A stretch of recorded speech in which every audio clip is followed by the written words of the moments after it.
All right, Steelers Nation, let's talk about something big today. The Pittsburgh Steelers continue their mission to get better every single week, pushing for consistency, dominance, and the kind of results that define championship teams. And before we dive into the major updates, including Mike Tomlin's emotional reaction to losing Miles Killebrew and a wild trade idea involving A.J. Brown, do me a huge favor. Smash that like button because your support helps keep this community growing stronger every day. Now, let's get into it. The Steelers walked away from Week 6 with a solid 23-9 win over the Cleveland Browns. It was the kind of AFC North game that can easily turn ugly, physical, gritty, and full of tension. But Pittsburgh handled its business. They struck first with a field goal, built an early lead, and never let go. That's the type of maturity and focus this team has been working toward all year. However, as good as the win felt, it came with a tough dose of reality. One of the Steelers' emotional and spiritual leaders, Miles Killebrew, went down with what Mike Tomlin later described as a significant knee injury. And if you know Killebrew, you know how much that hurts this team, not just on the field, but in the locker room. Killebrew's injury came late in the second quarter during a kickoff. It was a non-contact injury, the kind every player and coach dreads. Tomlin didn't sugarcoat it after the game. He called it significant, and when Mike Tomlin uses that word, it's almost always serious. At this point, all signs point toward Killebrew missing the remainder of the 2025 season. Speaking with the media on Monday, Tomlin was visibly emotional, but steady as always. He's our captain, but you guys know the motto that we live by. We can certainly hurt for him as a man, as a teammate, and as a brother. But from a football perspective, one man's misfortune is another man's opportunity. We certainly have some capable people, and there's an expectation that others step up and fill in the gaps.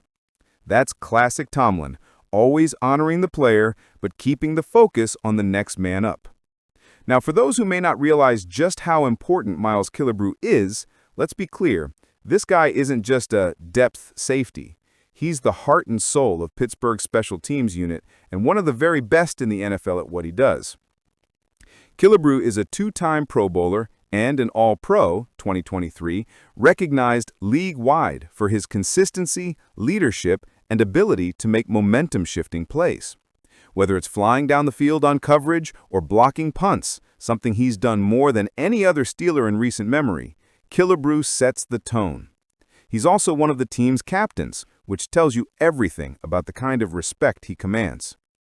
Losing him creates a massive hole, not just tactically, but emotionally. Still, Tomlin made it clear there's no room for self-pity in Pittsburgh.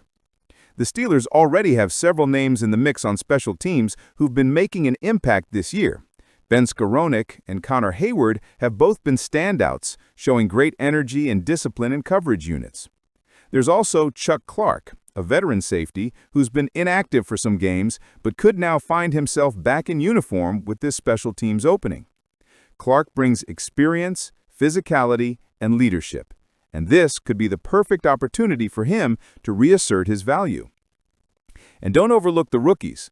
Two young players, Jack Sawyer and Carson Bruner, have quietly been earning Tomlin's trust on special teams.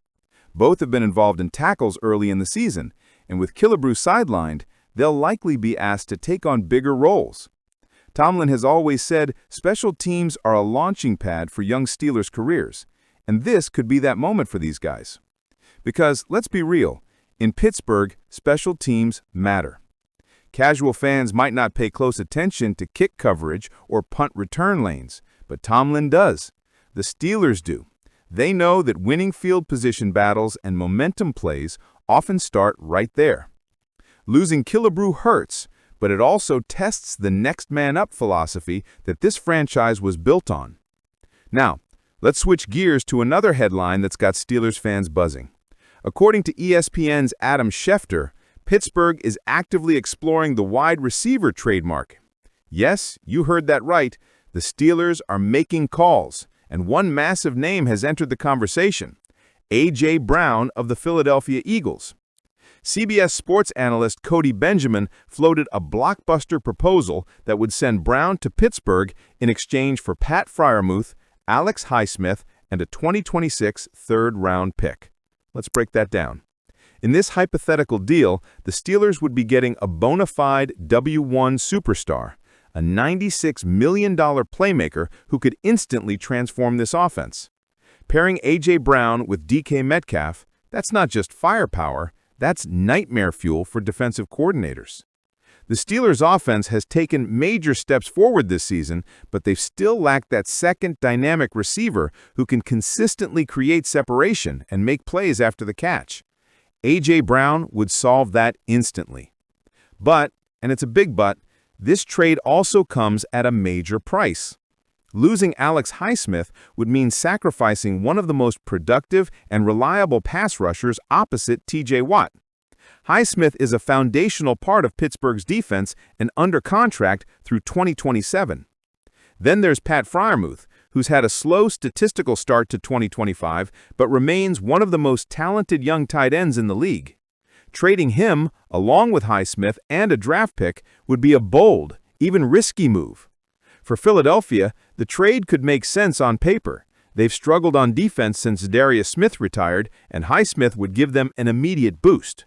But CBS's Benjamin also noted that the Eagles already have Dallas Goedert, so Freiermuth wouldn't add much positional value, and Philly would likely want a higher draft pick.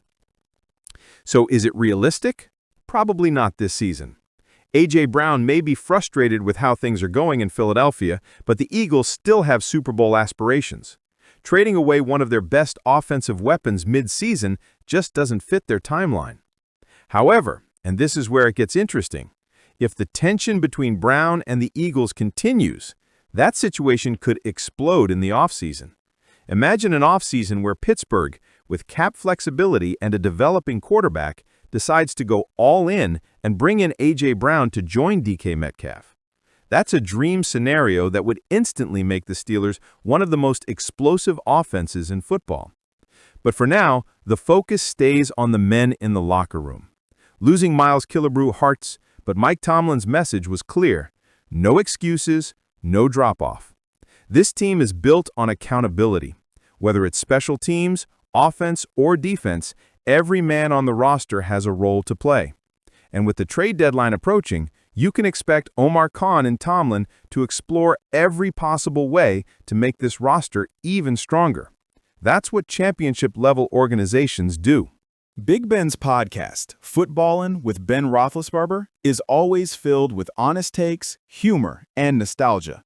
But in his latest episode, Ben made a point that hits home for a lot of Steelers fans, and maybe, just maybe, exposes a bit of a double standard in how quarterbacks are judged. During the show, Ben's co-host mentioned that Aaron Rodgers has been praised for how quickly he's been getting the ball out this season. Rodgers' fast decision-making, his ability to avoid sacks, and the way he's running the offense with precision, all of that has drawn compliments from analysts, coaches, and fans across the league. But then Ben jumped in with a little smirk and dropped a truth bomb. He said, "I got bashed for that. Why'd you get rid of the ball so fast? Why are you—" Okay. That single line says it all. When Ben was leading the Steelers' offense, particularly in his later years, fans and analysts were quick to criticize him for not holding on to the football longer, for supposedly not allowing routes to develop deep downfield. But now, when Rodgers, who's 41 by the way, does the exact same thing, he's celebrated as being smart, efficient, and experienced. Let's be real. Ben has a point. Back in his prime, Roethlisberger was the ultimate improviser. He thrived on chaos, escaping pressure, extending plays, and making something out of nothing. That backyard football style defined his career and led to some of the most unforgettable moments in Steelers history. But as he got older and the offensive line started to change, Ben adjusted his game. He started getting the ball out faster, making quick reads, and relying on timing routes to avoid unnecessary hits. And instead of being praised for adapting, he was criticized for it. Analysts said the offense was too predictable or too conservative. But if you look at what Rodgers is doing now, it's essentially the same approach: quick reads, decisive throws, minimal risk. The difference? The narrative has changed. Rodgers is now being called efficient, veteran smart, and a master of the quick release. And to be fair, Rodgers has always played that way. His release has been elite since his early Green Bay days. But at 41, that style is no longer just a preference, it's a survival tool. Rodgers doesn't have the mobility he once did, but he doesn't need it.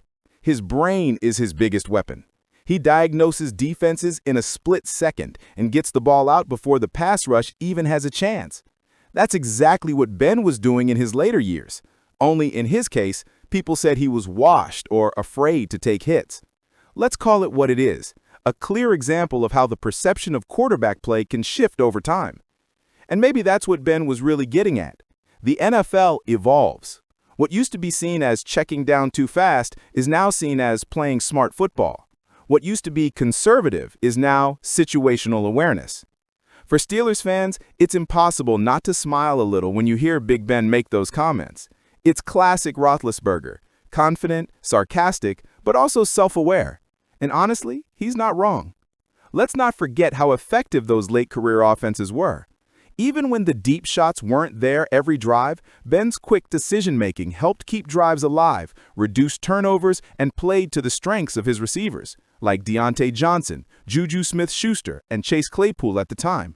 The results? The offense moved the chains, stayed on schedule, and helped Pittsburgh win games, even when the roster wasn't stacked with superstars. And look, Ben isn't taking a shot at Rodgers here. Quite the opposite. He's pointing out the irony of how football analysis changes with context. Rodgers has earned his praise.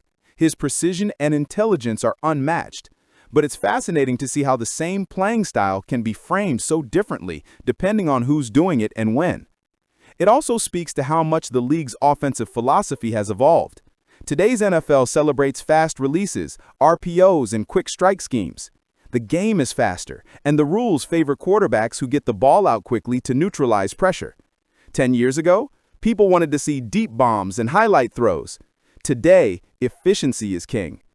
Ben's comment gives Steelers fans a little window into how he sees the modern game, and it's refreshing to hear his perspective. You can tell there's no bitterness, just a bit of amusement that something he once got ripped for is now considered elite quarterback play. So, as we head into Week 7, with Aaron Rodgers and the Steelers preparing to face the Cincinnati Bengals, this topic couldn't be more relevant. The Bengals defense is known for disguising coverages and bringing creative pressure, so Rodgers' ability to diagnose and deliver quickly will be crucial. And you know Ben will be watching closely, analyzing every throw, every checkdown, every release.